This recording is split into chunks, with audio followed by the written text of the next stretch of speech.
केंद्रीय मंत्रिमंडल ने उच्च दक्षता वाले सौर पीवी मॉड्यूल पर उत्पादन से जुड़ी प्रोत्साहन योजना के दूसरे चरण को दी मंजूरी।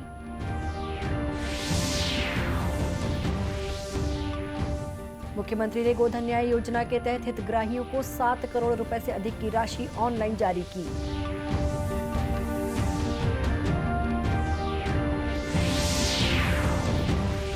राष्ट्रव्यापी टीकाकरण अभियान के अंतर्गत 217 करोड़ 11 लाख कोविड रोधी टीके लगाए गए।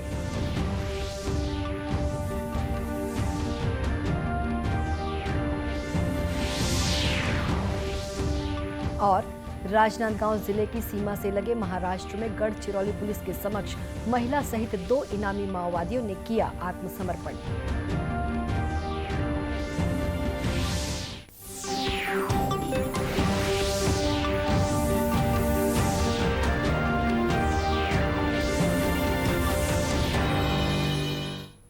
नमस्कार, आप देख रहे हैं दूरदर्शन समाचार।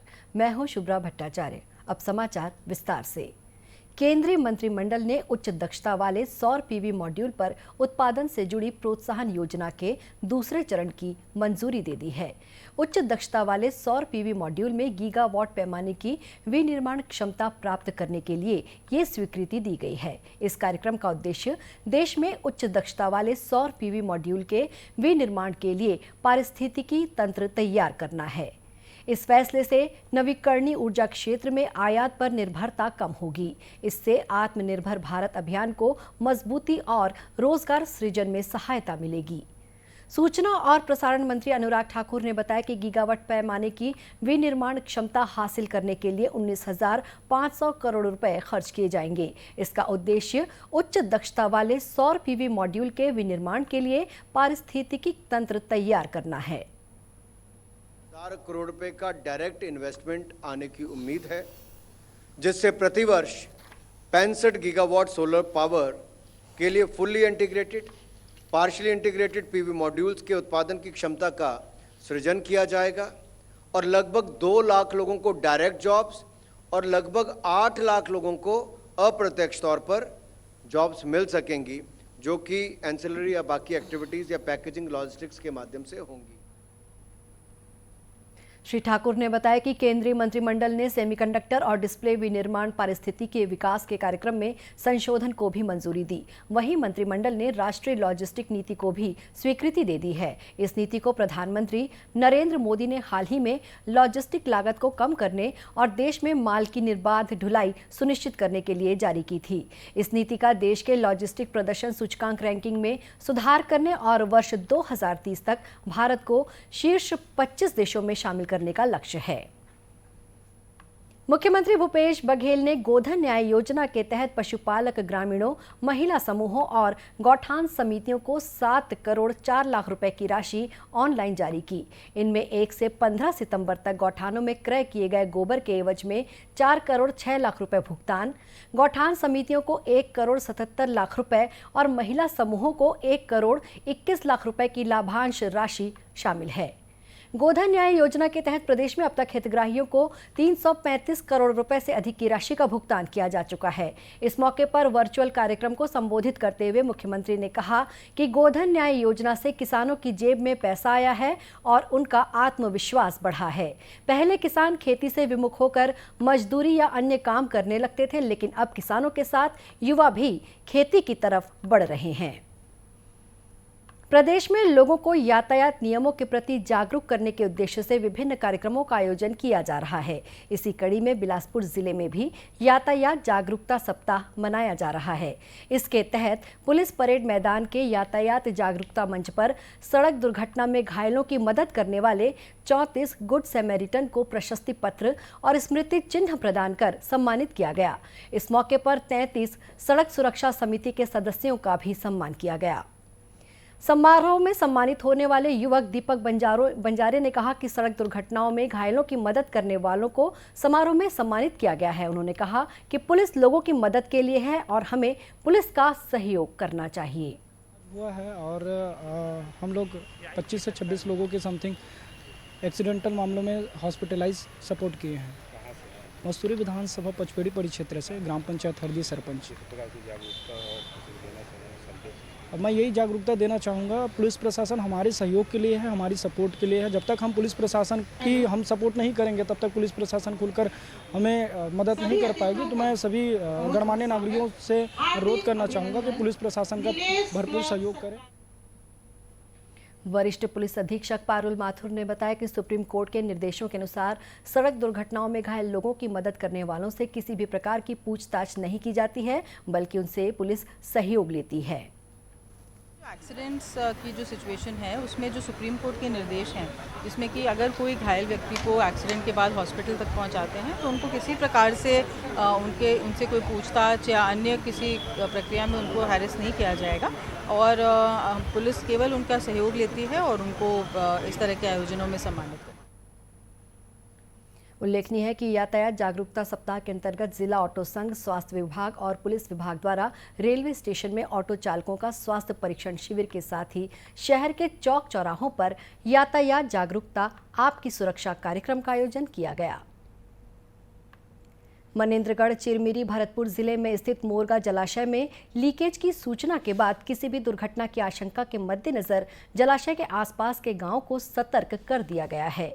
मोरगा जलाशय में लीकेज की सूचना मिलते ही जल संसाधन विभाग और जिला प्रशासन के अधिकारियों ने मौके पर पहुंचकर निरीक्षण किया।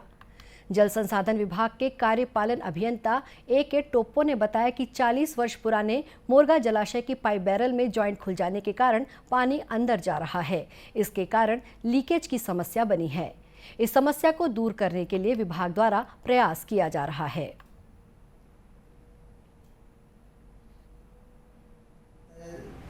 बयालीस साल पूर्व से निर्मित है, जिसमें अभी लीकेज की प्रॉब्लम हुई थी, जो 40 साल पूर्व पाइप बैरल से बनाया गया था, जो जॉइंट पे खुल जाने के कारण मिट्टी कटना शुरू हो गया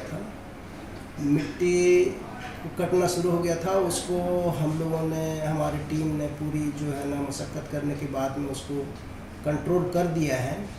अभी इसको डैम को खाली करने के लिए नहर से भी एवं वेस्ट वियर को तोड़ के पानी खाली कराया जा रहा है और ऐसे स्थिति अभी नहीं है जो खतरे के स्थिति में है। अभी बिल्कुल डैम सुरक्षित है। उल्लेखनीय है कि बरसात के मौसम में जंगल के निकट बने जलाशय में बहकर आए पानी की अधिकता से खतरा बना रहता है। जल संसाधन विभाग द्वारा जलाशय की लगातार निगरानी की जाती है ताकि किसी भी प्रकार की दुर्घटना न हो। राष्ट्रव्यापी टीकाकरण अभियान के अंतर्गत देश में अब तक 217 करोड़ 11 लाख से अधिक कोविड रोधी टीके लगाए गए हैं। वहीं कोरोना संक्रमण से स्वस्थ होने की दर 98.71% हो गई है। इधर छत्तीसगढ़ में कल से 6,747 नमूनों की जांच में 85 व्यक्ति कोरोना संक्रमित पाए गए हैं। वर्तमान में प्रदेश की पॉजिटिविटी दर 1.26% है। प्रदेश में वर्तमान में 585 मरीजों का इलाज विभिन्न अस्पतालों या होम आइसोलेशन में चल रहा है। इस बीच प्रदेश में टीकाकरण अभियान जोर शोर से जारी है। प्रदेश में अब तक 4 करोड़ 93 लाख से अधिक कोविड रोधी टीके लगाए जा चुके हैं। वहीं 66,87,000 से अधिक लोगों को प्रिकॉशन खुराक भी दी गई है। स्वास्थ्य सचिव ने सभी कलेक्टरों को परिपत्र जारी कर प्रदेश में कोविड वैक्सीनेशन में तेजी लाने के निर्देश दिए हैं। साथ ही जो लोग वैक्सीन की दूसरी खुराक और प्रिकॉशन डोज लेने से रह गए हैं उन्हें भी जल्द से टीके लगवाने को कहा है। केंद्र और राज्य सरकार की पुनर्वास नीति से प्रभावित होकर राजनांदगांव जिले की सीमा से लगे महाराष्ट्र में गढ़चिरौली पुलिस के समक्ष एक महिला सहित 2 इनामी माओवादियों ने आत्मसमर्पण कर दिया है। पुरुष माओवादी पर 4 लाख रुपए और महिला माओवादी पर 2 लाख रुपए का इनाम घोषित किया गया था। गढ़चिरौली पुलिस अधीक्षक अंकित गोयल ने बताया कि आत्मसमर्पित पुरुष माओवादी गढ़चिरौली जिले और महिला माओवादी छत्तीसगढ़ के नारायणपुर जिले की निवासी है।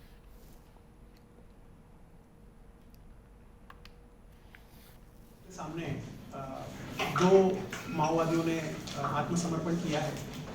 माओवाद की खूनी विचारधारा और माओवादी दलम में जो निचले स्तर के काडर हैं उनका सातत्य जो खच्चीकरण होता है उससे परेशान होके इन दोनों ने आत्मसमर्पण करने का निर्णय लिया और गढ़चिरौली पुलिस दल के सामने आत्मसमर्पण किया है। इसमें से एक जो है उसका नाम है अनिल कुजूर जिसके ऊपर 4 लाख का शासन ने रिवॉर्ड रखा था, जो गढ़चिरौली जिले का ही जवेली गांव का रहने वाला है। और एक महिला है जिसका नाम है रोशनी पल्लो, जो छत्तीसगढ़ की रहने वाली है और कई सालों से माओवादियों की दलम में सहभागी थी और दोनों का अनेक एनकाउंटर्स में और नक्सलवादियों ने किए हुए अनेक हमलों में दोनों शामिल रहे हैं। और अब चूंकि उन्होंने आत्मसमर्पण किया है तो राज्य शासन का और केंद्र शासन का आत्मसमर्पण की जो नीति है, उस नीति के हिसाब से उनका पुनर्वसन करने के लिए जो भी हम कर सकते हैं वो हम करें। महिला माओवादी जटपुर दलम में लंबे समय से सक्रिय थी। इन दोनों माओवादियों पर छत्तीसगढ़ और महाराष्ट्र में हुई कई हिंसक वारदातों में शामिल होने का आरोप है। राष्ट्रीय ग्रामीण आजीविका मिशन और छत्तीसगढ़ राज्य ग्रामीण आजीविका मिशन बिहान के तहत स्व सहायता समूह की महिलाओं को ग्रामीण स्वरोजगार प्रशिक्षण संस्थान जांजगीर चांपा द्वारा सब्जी खेती और नर्सरी प्रबंधन का प्रशिक्षण दिया जा रहा है। बलौदा ब्लॉक की जाटा ग्राम पंचायत के आश्रित ग्राम बहेराडीह स्थित स्कूल में समूह की महिलाओं को 10 दिवसीय प्रशिक्षण के दौरान बीज और वानस्पतिक प्रवर्धन, पौधे का कटिंग, बडिंग, ग्राफ्टिंग, लेयरिंग करने की विधि सिखाई जा रही है। महिला हितग्राहियों का कहना है कि प्रशिक्षण के दौरान उन्हें जैविक खेती के बारे में अच्छी जानकारी दी जा रही है, जिसका उपयोग करते हुए वे लोगों को जैविक खेती के प्रति जागरूक करेंगी।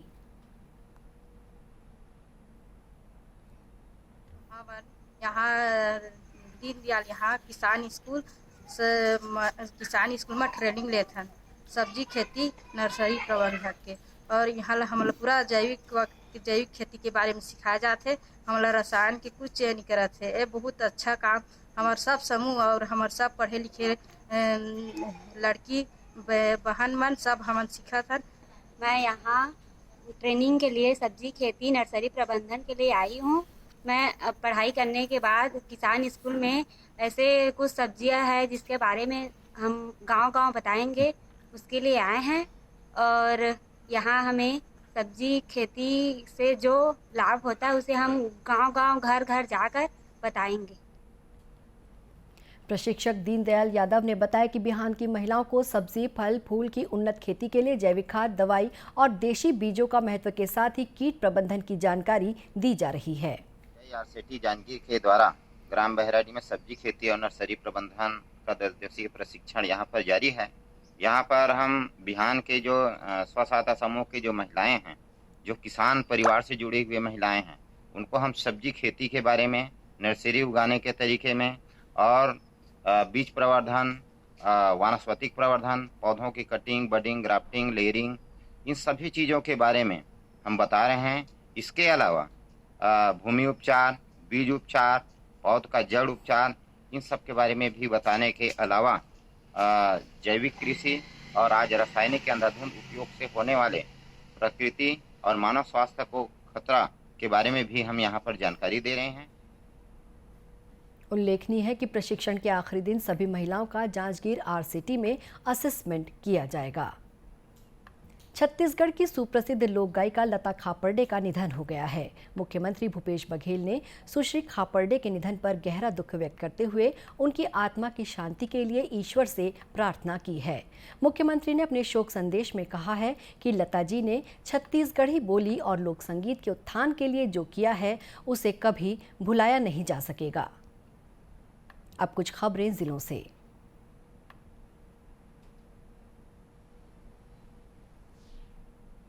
सड़क सुरक्षा के महत्व के विषय में जन जागरूकता बढ़ाने के लिए नवा रायपुर स्थित अंतर्राष्ट्रीय क्रिकेट स्टेडियम में आगामी 27 सितंबर से 1 अक्टूबर तक road safety world series cricket tournament का आयोजन किया जाएगा। रायपुर कलेक्टर डॉक्टर सर्वेश्वर भूरे और एसएसपी प्रशांत अग्रवाल ने स्टेडियम पहुंचकर टूर्नामेंट की तैयारियों का जायजा लिया। कलेक्टर ने दर्शकों की सुविधाओं का विशेष ध्यान रखते हुए सभी तैयारियां पूरी करने के निर्देश अधिकारियों को दिए। टूर्नामेंट के दौरान रायपुर शहर से स्टेडियम तक बस की सुविधा भी उपलब्ध रहेगी। विश्व प्रसिद्ध बस्तर दशहरा में शामिल होने के लिए जिले भर से जगदलपुर आए मांझी, चालकी, मेंबर, मेंबरीन और गायता पुजारियों के साथ जिला कलेक्टर दीपक सोनी ने बैठक कर व्यवस्थाओं को लेकर चर्चा की। इस दौरान कलेक्टर ने कहा कि पूर्व वर्षों की भांति इस बार भी बस्तर दशहरा पर्व में शामिल होने के लिए जिले के मांझी, चालकी, मेंबर, मेंबरीन, गायता पुजारियों सहित देव विग्रहों को लाने ले जाने की विशेष व्यवस्था की जाएगी। साथ ही दशहरा पर्व के दौरान ठहरने के इंतजाम भी किए जाएंगे। कांकेर जिले के ग्राम जीराम तरई में विकासखंड स्तरीय गायता जोहारनी जलसा कार्यक्रम का आयोजन किया गया। सर्व समाज द्वारा आयोजित कार्यक्रम में क्षेत्र के गायता पटेल तथा तीनों परगना के मांझियों को सम्मानित किया गया। कार्यक्रम की शुरुआत जिमीदारिन व शीतला माता की पूजा अर्चना के साथ हुई। कार्यक्रम में आदिवासी समाज के प्रमुखों ने आदिवासी संस्कृति और गायता जोहारनी कार्यक्रम के बारे में युवाओं और ग्रामीणों को जानकारी दी। इस मौके पर युवाओं द्वारा रंगारंग सांस्कृतिक कार्यक्रम भी प्रस्तुत किए गए। इसी के साथ ये समाचार बुलेटिन समाप्त हुआ। नमस्कार।